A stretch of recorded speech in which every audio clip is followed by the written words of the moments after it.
वाकुर्डे योजनेचे पाणी शेतात, सदाभाऊ खोतांच्या शिवार फेरीला यश.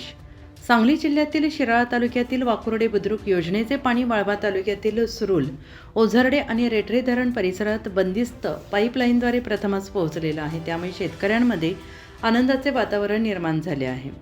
महाराष्ट्राचे माजी कृषी मंत्री आमदार सदाभाऊ खोत यांनी शेतकऱ्यांच्या बांधावर जाऊन शासकीय अधिकाऱ्यांसह शिवार फेरी काढत कामांची पाहणी केली. या फेरीनंतर आज प्रत्यक्षात पाणी सुरू झाले. सुरुल, ओझरडे आणि घबकवाडी तालुका वाळवा येथील शेतकऱ्यांच्या सातत्यपूर्ण मागणीनंतर वाकुर्डे बुद्रुक उपसा जलसिंचन योजनेच्या कामांची प्रत्यक्ष पाहणी करण्यात आली. यावेळी तलावांची पाहणी करण्यात आली.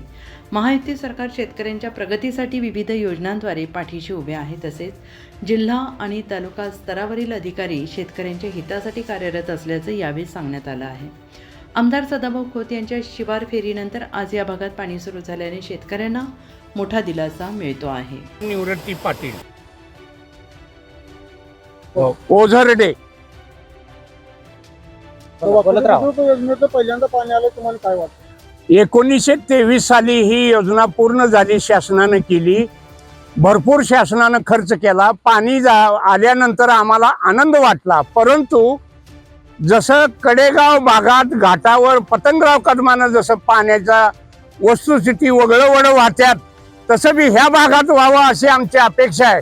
शासनाला मी विनंती करतो, एवढा जनतेचा पैसा शासनानं हा खर्च केलाय, तरी तो वाया जाऊन शेतकऱ्याला अजिबात ह्याचा आता इथून पुढे फायदा झालेला नाही, तर फायदा व्हावा.